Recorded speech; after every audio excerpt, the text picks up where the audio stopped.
pour récupérer son numéro NEPH et de s'inscrire au code de la route pour ensuite passer son permis B. Le numéro NEPH est le numéro d'enregistrement préfectoral harmonisé. C'est un numéro à 12 chiffres qui vous est attribué lorsque le service de l'État enregistre votre souhait de passer les épreuves du permis de conduire. Si vous vous inscrivez vous-même au code de la route, cela va vous coûter environ 40 ou 50 € en fonction de ce que vous avez choisi. Par exemple, donc là, une inscription au permis sur ANTS pour récupérer son numéro NEPH, c'est gratuit. Une inscription à une plateforme de code de la route, comme par exemple Ornicar, c'est 9,99 € pour une année. Alors, c'est pas de la pub pour Ornicar, mais c'est juste une idée de prix. Il y en a d'autres, comme par exemple lepermislibre.fr, Code Rousseau, Pascon Code ENPC, etc. Hein. Enfin, après avoir révisé votre code de la route, il faut maintenant passer son code. Les services sont nombreux, comme par exemple La Poste, Objectif Code, DECRA, vous en aurez forcément près de chez vous. Le prix du passage à l'examen du code de la route, lui, il est de 30 €. Je vous mettrai tous les liens en description de la vidéo. Passons maintenant à la demande sur ANTS. Avant de commencer la demande, il va vous falloir certains documents à fournir pour préparer votre demande. Un justificatif d'identité, donc ça peut être une carte d'identité ou un passeport. Un justificatif de domicile datant de moins de 6 mois, ça peut être une facture d'eau. Une photo d'identité au format papier ou numérique. Le certificat individuel de la participation à la JDC ou le SNU, phase 1 et phase 2. Une attestation d'hébergement, donc si vous êtes mineur, et une pièce d'identité de l'hébergeant pour celui qui vous héberge. Je vous mettrai les liens des pièces sur la description de la vidéo. Maintenant que vous disposez de toutes les pièces pour faire votre demande de numéro NEPH, on va commencer à préparer la demande. Vous allez sur le moteur de recherche, vous avez juste à rechercher ANTS ou directement le lien ants.gouv.fr. Dès que vous êtes sur le site internet ants.gouv.fr, vous allez sur « Se connecter », soit vous vous connectez avec vos identifiants et le mot de passe, ou soit sur France Connect, et si vous n'avez pas de compte, vous avez juste à créer votre compte ici, s'identifier avec France Connect par là, ou directement créer un compte ants.gouv.fr. Je me connecte et on se retrouve juste après. Donc, quand vous êtes sur l'écran d'accueil, vous cliquez sur « Permis de conduire », vous faites « Je commence la demande » et ensuite vous arrivez sur une nouvelle page. Le motif de la demande. Là, tout simplement, c'est « Je m'inscris pour pouvoir me présenter aux épreuves du permis de conduire ». Et ensuite, je clique sur « Continuer ». Donc, toujours le motif de la demande. Vous avez choisi de faire une demande d'inscription au permis de conduire. Vous effectuez la demande pour une personne majeure ou pour une personne mineure. On va mettre une personne mineure, à savoir qu'une personne mineure va devoir donner des documents complémentaires. Il s'agit d'une inscription pour passer les épreuves du permis de conduire dans le cadre d'un retour au permis. Donc là, c'est d'une inscription pour passer les épreuves du permis de conduire.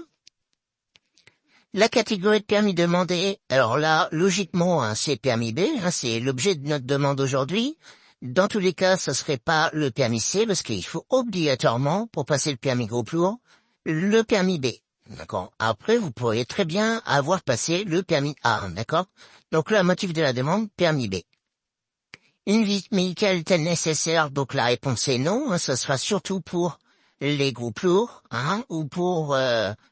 si vous avez des problèmes médicaux. Le candidat a-t-il effectué le SNU? Alors ça c'est intéressant, parce que ça vous permet d'avoir le code de la route gratuit à l'obtention du numéro NEPH. J'ai fait une vidéo sur le SNU, sur le code de la route gratuit. N'hésitez pas à aller la regarder. Donc on va mettre oui.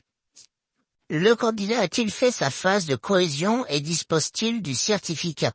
La réponse est oui.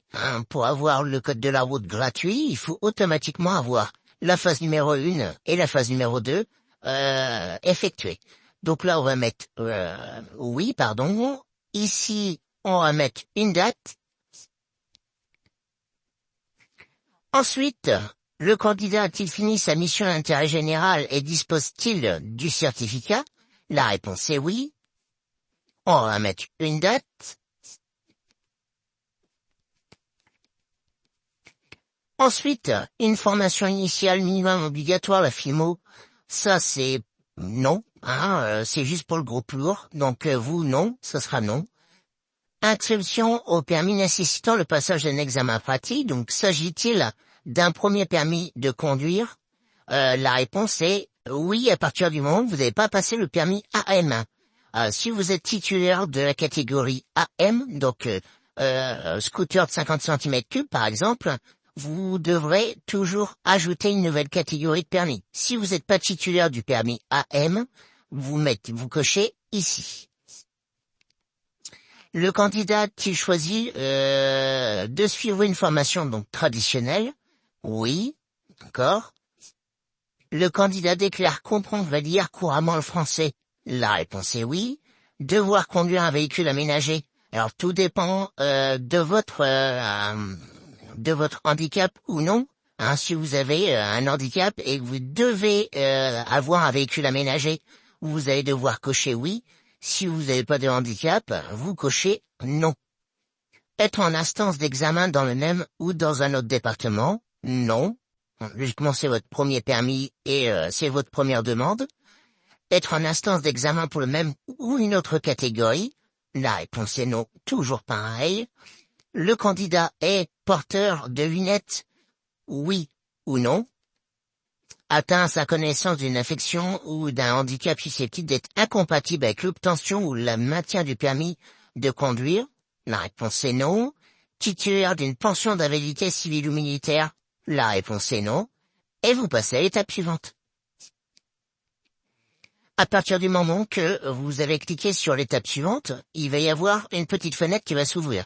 Donc le motif est essentiel pour déterminer le contenu des informations nécessaires à la demande. Êtes-vous certain de valider le motif?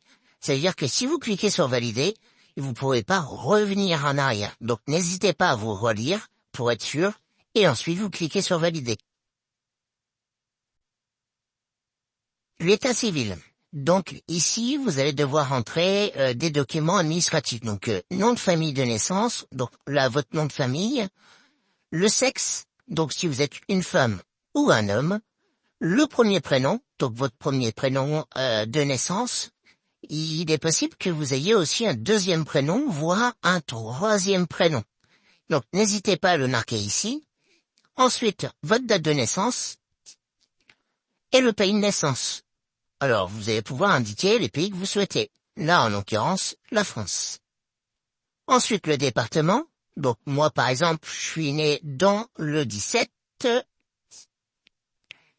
La commune de naissance. Donc, moi, par exemple, c'est La Rochelle. Et dès que vous avez terminé, vous passez à l'étape suivante. Ensuite, vous allez rentrer votre adresse postale, le complément d'adresse s'il y en a, votre adresse mail.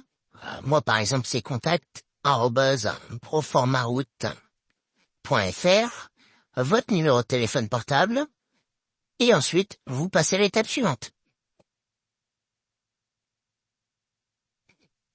Photo et signature. Donc ici, sur cette page-là, vous allez pouvoir insérer le numéro e-photo. Qu'est-ce que c'est la e-photo?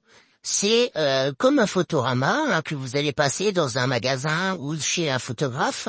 Vous allez faire une e-photo agréée ANTS, donc le agréé pour les permis de conduire. Si vous ne savez pas où ça se situe, vous cliquez ici et vous allez pouvoir localiser l'endroit où vous allez pouvoir faire des photos dans une borne agréée ou un photographe agréé. Ensuite, dès que vous avez fait votre e-photo, vous allez avoir un numéro en haut de vos photos, plus une signature électronique.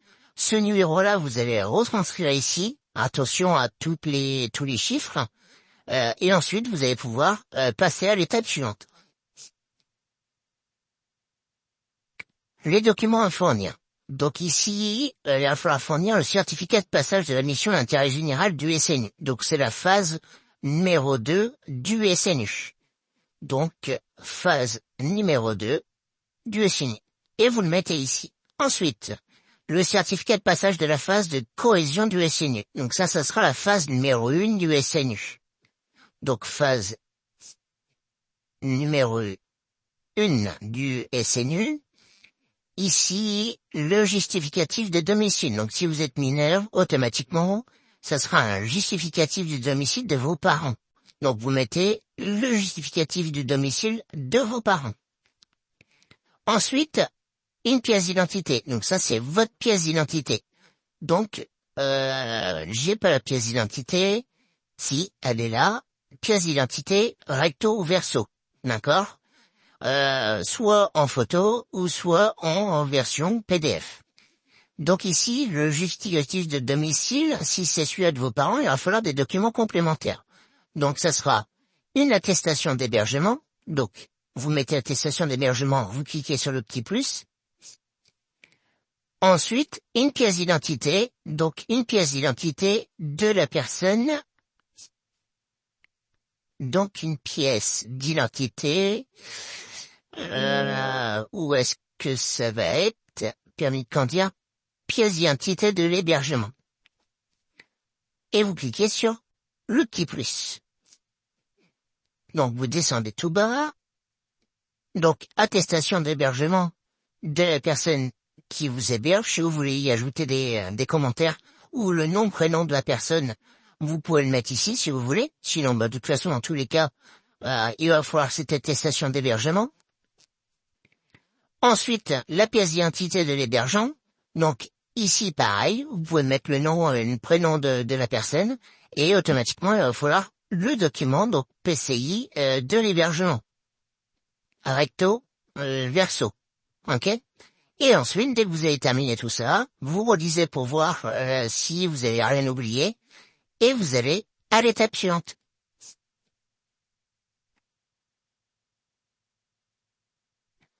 La récap de la demande. Ici, sur cette page, vous allez voir tout le récapitulatif, en fait, de votre demande. Le motif de la demande, vous relisez, le nouveau titre, donc en fait, si vous avez fait la demande de permis B, donc il y aura le permis B de cocher ici, vous descendez, vous lisez toutes les instructions qu'il y a ensuite, par la suite, état civil de la personne concernée par le titre, vous lisez la totalité, d'accord? Vous descendez, adresse, vous lisez s'il n'y a pas d'erreur, pas de souci, les coordonnées, les pièces justificatives, d'accord, que vous avez fournies à l'étape précédente. Ensuite, donc, à partir du moment où vous êtes tout relu, vous allez sur « Je sous-signer le déclarant ou la déclarante, atteste sur l'honneur que les renseignements sont bien corrects et exacts ». Vous cliquez dessus. J'accepte que l'administration communique avec moi par voie dématérialisée et par courrier électronique pour tout échange, d'accord, demande d'infos, etc. Vous cliquez ici, de toute façon, en tous les cas, vous êtes obligé de cliquer dessus. Si vous cliquez pas, vous n'allez pas pouvoir passer à l'étape suivante. Vous n'allez pas pouvoir valider. Donc, j'accepte. Si les données sont pas correctes, vous passez à l'étape précédente. Ou sinon, si tout est OK, vous validez votre demande. J'espère que cette vidéo vous a plu. N'hésitez pas à vous abonner et à cliquer sur la petite cloche pour ne pas louper de vidéo.